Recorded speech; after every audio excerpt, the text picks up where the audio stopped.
Welcome back to the channel. कल की video में हमने पढ़ा था how to handle the fear of class 10th board, क्योंकि क्लास 10th आपकी लाइफ का पहला बोर्ड एग्ज़ाम होता है। तो बच्चों, क्लास 10th में आने के बाद सबसे बड़ा डाउट क्या होता है कि मैम पढ़ तो लेते हैं पर बोर्ड एग्ज़ाम में लिखे कैसे। So today's video is super important that how to write in board exams to score 90+ marks. ठीक है बेटा, आज की वीडियो जो है वो बहुत ही ज़्यादा इंपॉर्टेंट होने वाली है और बहुत ही ब्रीफली मैं आपको समझाने वाली हूँ कि कैसे आप बोर्ड एग्ज़ाम में लिखें, क्या आपकी प्रेजेंटेशन हो सो दैट कि आप 95+ जो है वो स्कोर कर सकें। बिकॉज़ बोर्ड में सिर्फ नॉलेज ही नहीं, प्रेजेंटेशन का भी बहुत बड़ा रोल होता है। अगर आपने अच्छी प्रेजेंटेशन करी है तो आपको बहुत अच्छे मार्क्स मिल जाते हैं। तो जो सबसे पहला रूल है वो हमारा golden rule of board writing है, जिसमें कि हमारा कौन सा आता है, 3C रूल आता है। C1 that is clear, C2 that is clean and C3 is complete. यानी कि हमको क्या करना है बेटा, एग्जामिनर को इम्प्रेस करना है, कंफ्यूज नहीं करना है। उन्हें क्या चाहिए है, clear, clean and complete structured answer. ठीक है, सबसे पहले आप ये याद रखो कि बोर्ड एग्जाम में अगर आप राइटिंग कर रहे हो तो आपकी राइटिंग एकदम नीट, क्लियर एंड क्लीन होनी चाहिए। आंसर इनकम्प्लीट नहीं छोड़ना है, आंसर को प्रॉपर आपको कंप्लीट करना ही है, सो दैट कि एग्जामिनर जब आपकी नोटबुक को देखे तो वो इम्प्रेस हो और आपकी राइटिंग को देखकर ही वो marks they they. What does the examiner need, examiner को क्या चाहिए होता है, डायरेक्ट आंसर चाहिए होता है, कीवर्ड्स चाहिए होते हैं, proper presentation, NEET diagram if needed. आपको क्या करना है बेटा कि सबसे पहले आपको डायरेक्ट आंसर लिखना है, आपको थ्योरी नहीं लिखना। पॉइंट टू पॉइंट अगर आप बात कर रहे हैं किसी भी आंसर की, जैसे कि 1 मार्क के क्वेश्चन में बच्चे सबसे ज़्यादा गलती ये करते हैं कि वो स्टोरी लिखना शुरू कर देते हैं। तो बेटा, एग्जामिनर को स्टोरी पढ़ने का टाइम नहीं होता है। ठीक है, डेफिनेशन टाइप अगर क्वेश्चंस हैं तो एक परफेक्ट लाइन लिखो, और सबसे ज़्यादा इंपॉर्टेंट है कि आप अपनी जो प्रॉपर प्रेजेंटेशन दे रहे हो उसमें जो आपने कीवर्ड्स यूज़ किए हैं उनको अंडरलाइन करना इज़ मस्ट। अंडरलाइन करने से एग्जामिनर को तुरंत समझ में आ जाता है कि बच्चे का कॉन्सेप्ट क्लियर है। ठीक है, अब हम आंसर राइटिंग का फॉर्मेट करते हैं। सबसे पहले हमारा जो आंसर राइटिंग फॉर्मेट होगा that is of very short answers. जैसे कि जो हमारे 1 मार्क्स के आंसर्स होते हैं उनके लिए हम कैसे लिख सकते हैं। तो बेटा, 1 मार्क के आंसर में आपको डायरेक्ट डेफिनेशन लिखनी है, 1 और 2 लाइन में बहुत इनफ है। ठीक है, नो एक्स्ट्रा स्टोरी, हमें कोई भी बहुत ज़्यादा एक्स्ट्रा स्टोरी नहीं लिखनी है, पैराग्राफ नहीं लिखना है। 1 मार्क्स का आंसर है तो सिंपली जस्ट राइट 1 और 2 लाइन्स। ठीक है, अंडरलाइन कीवर्ड्स, आपको कीवर्ड्स को अंडरलाइन करना है सो दैट कि आपके कॉन्सेप्ट क्लियर हैं, ये चीज़ एग्जामिनर को समझ में आ जाए। आप उसको बोलने नहीं जा रहे हैं, आप एग्जामिनर को अपनी प्रेजेंटेशन से समझाएंगे कि आपके कॉन्सेप्ट क्लियर हैं या नहीं। ओके, जैसे कि मैंने यहाँ पे एग्जांपल लिखा है, the question is what is photosynthesis. Photosynthesis is a process by which green plants make their food by using carbon dioxide, water and sunlight in the presence of chlorophyll. तो ये बहुत ही सिंपल 1 मार्क के question में अगर पूछा जाता है तो आप ये सिंपली लिखेंगे, बट इसमें इंपॉर्टेंट क्या है, जैसे कि मैंने यहाँ पर कार्बन डाइऑक्साइड को हाईलाइट किया है, वाटर को हाईलाइट किया है, सनलाइट को हाईलाइट किया है, and the last one is chlorophyll को हाईलाइट किया है। तो बेटा, इसी तरीके से आपको अपनी प्रेजेंटेशन करनी है कि जो भी इंपॉर्टेंट टर्म्स हैं, इंपॉर्टेंट कीवर्ड्स हैं, आप उनको हाईलाइट करिए बाय यूजिंग ब्लैक पेन। आपको कोई हाईलाइटर यूज़ नहीं करना है, आपको कॉपी को मैसी नहीं बनाना है, नीट, क्लियर एंड कंप्लीट आपकी नोटबुक होनी चाहिए। सेकंड, हम बात करते हैं शॉर्ट आंसर्स की, जो कि अप्रॉक्सीमेटली 2 और 3 मार्क्स के क्वेश्चंस होते हैं। तो बेटा, उनको हमें कैसे करना है। 2 या 3 मार्क्स के क्वेश्चंस में स्ट्रक्चर इंपॉर्टेंट होता है कि आप पहले क्या लिखना शुरू कर रहे हो। तो always start with the definition. सबसे पहले अगर आपसे कोई क्वेश्चन पूछा गया है तो उसकी डेफिनेशन लिखना शुरू किए। उसके बाद 2 और 3 पॉइंट्स में जो बुलेट पॉइंट होते हैं, जैसे कि आपने पॉइंट बना करके आपके जो भी उस क्वेश्चन में पूछा गया उसमें जो भी इंपॉर्टेंट है आपको उसको 1 और 2 पॉइंट्स में या 3 पॉइंट्स में एक्सप्लेन कर देना है। ऑलवेज यूज़ कीवर्ड्स को आपने क्या करना है, अंडरलाइन करना है, इस जिसके लिए आपका कॉन्सेप्ट क्लियर होना बहुत ज़रूरी है। आपको पता होना ज़रूरी है कि इस आंसर में मैं क्या कीवर्ड यूज़ कर सकता हूँ या कर सकती हूँ। ठीक है, ऑलवेज प्रिफर एनसीईआरटी लैंग्वेज, ठीक है। मैं एनसीईआरटी की लैंग्वेज को ज़्यादा प्रेफरेंस देती हूँ क्योंकि वो बहुत ही अच्छी नॉलेजेबल होती है। Now come to the how to write long answers which is approximately 4 to 5 marks के होते हैं, कि लॉन्ग आंसर्स को हम कैसे लिखते हैं, ठीक है। तो 5 मार्क्स का आंसर यानी कि मतलब फुल प्रेजेंटेशन टेस्ट होता है आपका, ठीक है, कि अगर आप अच्छे से लिखते हैं तो विदाउट हेजिटेशन एग्जामिनर आपको क्या करता है, 5 मार्क्स दे देता है। Always start with the heading. अगर कोई क्वेश्चन पूछा गया तो सबसे पहले उसकी हेडिंग डालिए, then write the definition of the question and then उसको एक्सप्लेन करिए इन पॉइंट्स, और नंबरिंग बहुत ही ध्यान से करना है, point 1, point 2, point 3। Diagram if required, जैसे कि अभी 2025 के बोर्ड एग्जाम में 5 मार्क्स में बहुत ही इंपॉर्टेंट और बहुत ही इजी क्वेश्चन आया था, दैट आपको क्या करना है, फोटोसिंथेसिस के बारे में बताना है। What is photosynthesis, draw the structure of open stomata and close stomata and write down the balance chemical equation of photosynthesis. तो बेटा 5 मार्क्स में बहुत अच्छा और बहुत ही इजी क्वेश्चन है, कोई भी बच्चा बहुत आराम से कर सकता है। तो अगर आपकी प्रेजेंटेशन अच्छी है तो आप बहुत ही आसानी से 5 मार्क्स गेन कर सकते हैं। एंड देन लास्ट आपको क्या लिखना है, कंक्लूजन लाइन लिखनी है, ठीक है।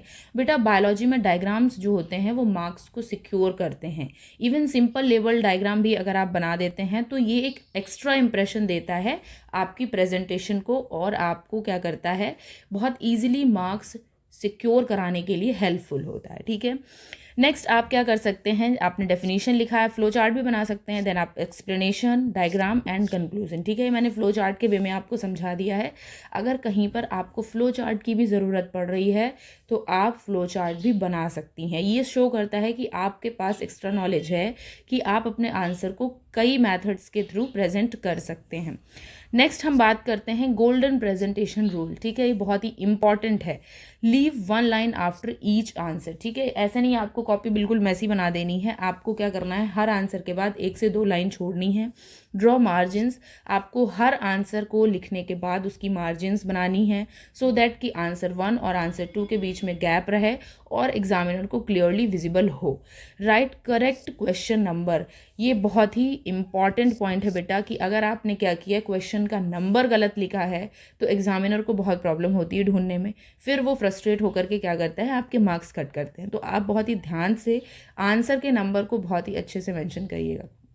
Diagram labelling on right side, अभी मैं नीचे आपको बताऊंगी कि आपको डायग्राम्स कैसे लेबल करने हैं, ठीक है। Dot diagrams with always pencil, ठीक है। आपको हमेशा पेंसिल का ही यूज़ करना है डायग्राम्स को ड्रॉ करने के लिए। Do not use pen to draw your diagrams, ठीक है। ये बहुत ही मेसी लुक को क्रिएट करता है, जो कि आपकी प्रेजेंटेशन पर बहुत बड़ा ड्रॉबैक साबित होता है, ठीक है। आपको अब मैं बताती हूँ कि आपको कैसे ही डायग्राम्स की लेबलिंग करनी है, ठीक है। यहाँ पर मैंने 2 एग्जांपल्स दिए, एक है रॉन्ग लेबलिंग का और एक है राइट लेबलिंग का। यहाँ पर इस वाले डायग्राम्स में आप देख सकते हो, जो फर्स्ट डायग्राम है इसमें कितना मेसी लुक क्रिएट किया हुआ है। अगर आप इस तरीके से करते हैं तो एग्जामिनर को ये बिल्कुल भी पसंद नहीं आता है। बट वहीं अगर आप राइट मेथड से लिखते हैं, राइट लेबलिंग करते हैं, बिल्कुल एक एक वर्ड क्लियर है और सारे के सारे लेबलिंग राइट साइड में है, तो it will create a good presentation look, ठीक है। बहुत अच्छा ही प्रेजेंटेशन लुक को क्रिएट करेगा और एग्जामिनर बहुत ही आसानी से आपको 5 मार्क्स कर देते हैं। नेक्स्ट जो बहुत ही कॉमन मिस्टेक है स्टूडेंट्स के द्वारा की जाती है, कि वो क्या करते हैं, स्टोरी राइटिंग लिखना शुरू कर देते हैं, जो कि आपको नहीं करना है बेटा। पैराग्राफ वाइज नहीं लिखना है, always try to write in points, ठीक है। अपने जो आंसर्स हैं उनको पॉइंट्स में एक्सप्लेन करने की कोशिश करिए। Do not do over writing, ये आपको नहीं करनी है। मैंने देखिए यहाँ पे क्रॉस के निशान लगाए हुए हैं, ये आपको नहीं करना है। बार बार एक ही जो आप लिख रहे हो सेंटेंस उसी पर ओवर राइट नहीं करना है। आप हेडिंग्स नहीं डालते हैं, ये बहुत बड़ा आपका ड्रॉबैक है। आपको हेडिंग्स के यूज़ करने हैं। हेडिंग्स अगर आप यूज़ करके अपनी डेफिनेशंस को लिखते हैं तो it will create a good look. बहुत से स्टूडेंट्स अंडरलाइन नहीं करते हैं, कहते हैं कि मैम टाइम मैनेजमेंट नहीं हो पाता है, ठीक है। तो बेटा आपको 3 आवर्स का टाइम मिलता है, तो मुझे लगता है कि बहुत अच्छा और सफिशिएंट टाइम है। अगर आप शुरुआत से ही अपनी स्पीड मैनेजमेंट करके चलते हैं तो आपको ईजिली अपनी प्रेजेंटेशन का टाइम मिल जाता है। स्पेलिंग मिस्टेक्स बहुत करते हैं, जो कि आपको अवॉइड करना है। कटिंग बिल्कुल भी नहीं करनी है। डू नॉट यूज़ वाइटनर, बहुत से स्टूडेंट्स वाइटनर का यूज़ करने लगते हैं, नहीं, ये नहीं करना है, बहुत ही गंदा लुक क्रिएट करते हैं, ठीक है। तो कटिंग या ओवर राइटिंग, स्पेलिंग मिस्टेक्स करके, वाइटनर यूज़ करके आपको अपनी नोटबुक ख़राब नहीं करनी है, ठीक है। रफ डायग्राम्स बच्चे बनाते हैं और पेन से बनाते हैं, तो बेटा ये नहीं करना है, ठीक है। ये बहुत ही कॉमन मिस्टेक्स हैं जो कोई भी स्टूडेंट करता है अगर उनको सही नॉलेज या सही गाइडेंस नहीं मिलता है। बट मैं आपके साथ हूँ, तो आपको बहुत ही सही गाइडेंस मैं देने वाली हूँ, और आप अगर कंटिन्यूएशन के साथ मेरी वीडियोस को देखते हैं तो आपको बहुत ही अच्छा गाइडेंस और मोटिवेशन मिलने वाला है क्लास 10th के लिए, ठीक है। लास्ट जो है बेटा वो बहुत ही इम्पॉर्टेंट और सीक्रेट स्ट्रेटजी है to gain 90+ in your board exams, ठीक है। अगर आप इसको फॉलो करते हो तो आप इजीली 90+ स्कोर कर सकते हो, क्योंकि नॉलेज के साथ साथ अगर प्रेजेंटेशन भी आपको आती है तो आप इजीली 90+ गेन कर सकते हैं। Always try to write point wise, use of keywords, आप एनसीईआरटी की लैंग्वेज को प्रीफर करिए, follow NCERT language, practice answer writing, ठीक है। ये नहीं होना चाहिए आपके साथ कि बोर्ड से पहले ही करना शुरू करेंगे आंसर प्रैक्टिस, ठीक है, नहीं।